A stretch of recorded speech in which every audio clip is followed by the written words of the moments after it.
Soyez le bienvenu à cette démonstration Argos Notation de crédit. Argos est une plateforme flux de travail et notation. La plateforme Argos a été développée par le cabinet Stachanov. Argos est complètement basé sur des composants open source. Il existe de nombreuses implémentations Argos en Europe et en Afrique.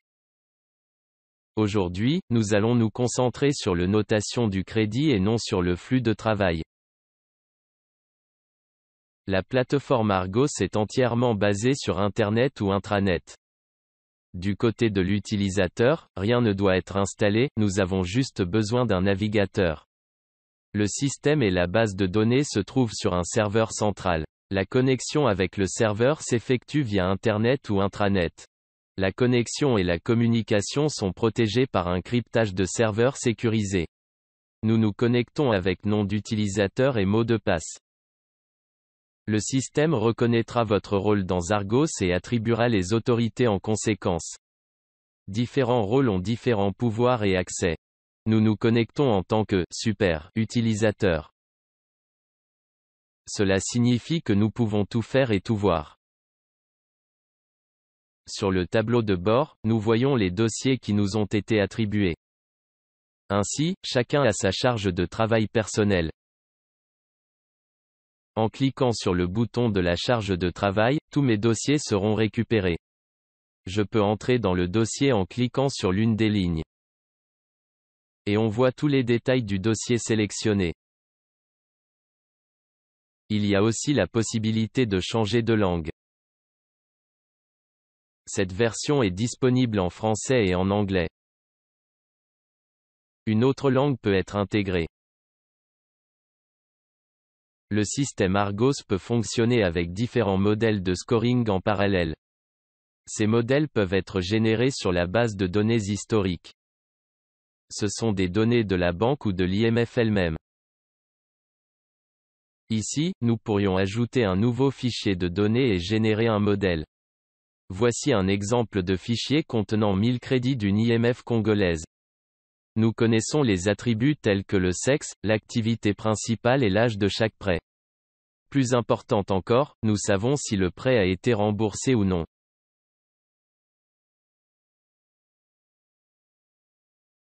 Dans nos milliers de dossiers, 50 dossiers n'ont pas été remboursés. Donc, un taux de défaut de 5%. Nous allons télécharger ces données pour générer un modèle de scoring. Nous téléchargeons et traitons les données. Nous avons téléchargé les données et examinons l'analyse statistique.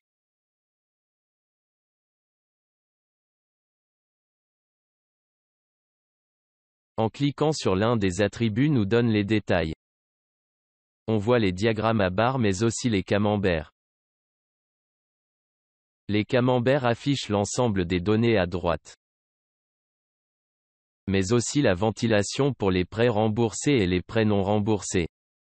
Le graphique à colonnes montre la relation entre les prêts remboursés et non remboursés.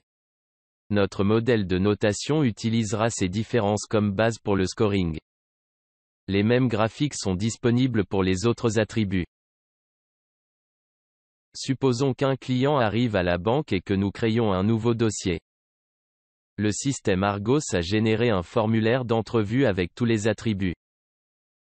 Ce sont les attributs qui étaient dans le fichier Excel que nous avons téléchargé. En outre, les options de réponse ont été copiées à partir du fichier Excel d'origine. Nous allons remplir le formulaire pour notre client en utilisant le formulaire généré par Argos.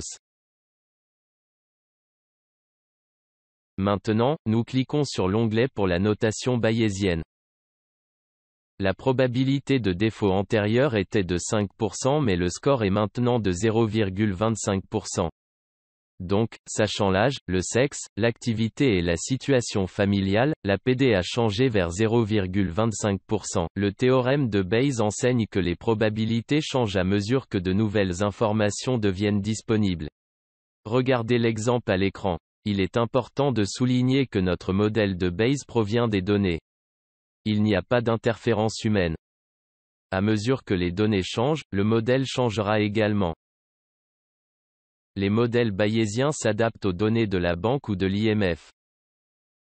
Nous pourrions dire qu'il s'agit d'une approche d'apprentissage automatique. C'est autodidacte et basé sur l'apprentissage automatique et totalement indépendant. Cela aide à donner un deuxième avis et à lutter contre la fraude. Nous passons maintenant au score de régression logistique en cliquant sur l'onglet. La régression logistique ou modèle Logit est un modèle de régression binomiale. Binomial est une variable aléatoire discrète, donc soit 0 ou 1, remboursée et non remboursée. La régression logistique nous donne une fonction linéaire et les valeurs des coefficients. Aussi la notation de la régression logistique est basée sur l'apprentissage automatique. Nous pouvons utiliser les mêmes données clients que nous avons déjà remplies. Selon le score de régression logistique, la PD est de 0,29% donc proche du résultat bayésien. Argos exécute la régression logistique et les scores bayésiens en parallèle. Cela permet d'évaluer quelle méthode donne les meilleurs résultats. Cela dépend de la qualité et du caractère des données et peut différer selon les banques. Passons maintenant à une troisième méthode, la notation experte. Le score d'expert n'est pas objectif mais subjectif. Ce ne sont pas les données qui génèrent le modèle, mais la banque elle-même. Le modèle expert contient l'expertise des agents de crédit de la banque. La banque doit donc définir et configurer le modèle de notation expert. Argos fournit l'outil pour le faire. Premièrement, nous devons pondérer chaque question. Plus le poids est élevé, plus la question aura d'impact sur la notation experte. Nous signalons que Argos a de nouveau préparé le formulaire à partir du fichier Excel. Maintenant on peut pondérer chaque réponse. La pondération des réponses et des questions détermine la notation. Revenons maintenant à notre scénario et client de test. Et nous calculons le score expert en fonction de la configuration. On trouve le résultat ici, une PD de 4,76%. Les scorings bayésiens, régression logistique, et expert peuvent être exécutés en parallèle. Il est même possible de les intégrer dans une notation combinée. Cette approche de notation a été développée dans les années 60 par Edward Altman. Il ne peut être utilisé que pour les grandes entreprises qui ont des états financiers sérieux. Tous les intrants peuvent être dérivés des rapports financiers. La notation fonctionne avec une pondération des ratios intermédiaires x1 à x5. Nous devons estimer ces poids et les optimiser par la suite. Pour les pays africains, ces poids sont souvent inconnus. Nous devons également estimer la valeur marchande de la société. Cela peut être fait par exemple en utilisant un multiple du revenu net. Nous voyons ici un exemple où nous avons rempli les données financières. Les poids pour x1 à x5 ont été configurés auparavant. Ces poids peuvent cependant être ajustés et configurés.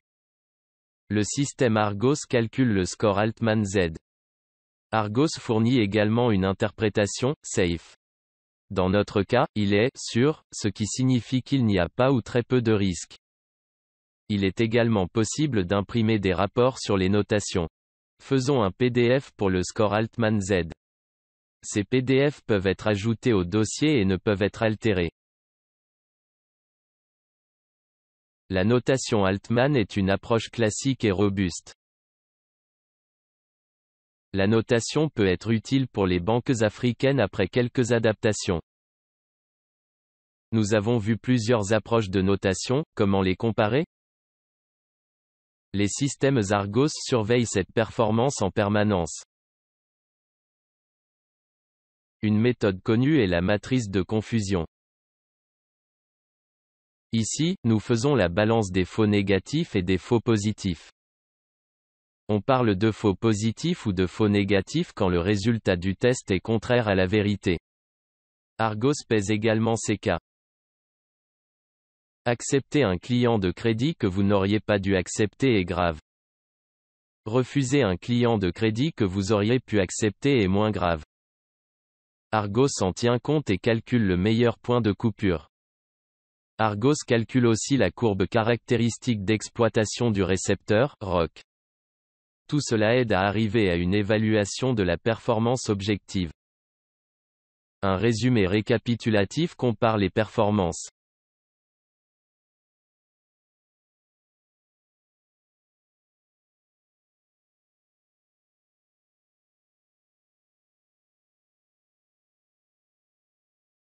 Nous avons discuté et démontré 4 approches de notation. La notation bayésienne basée sur les données historiques et l'apprentissage automatique.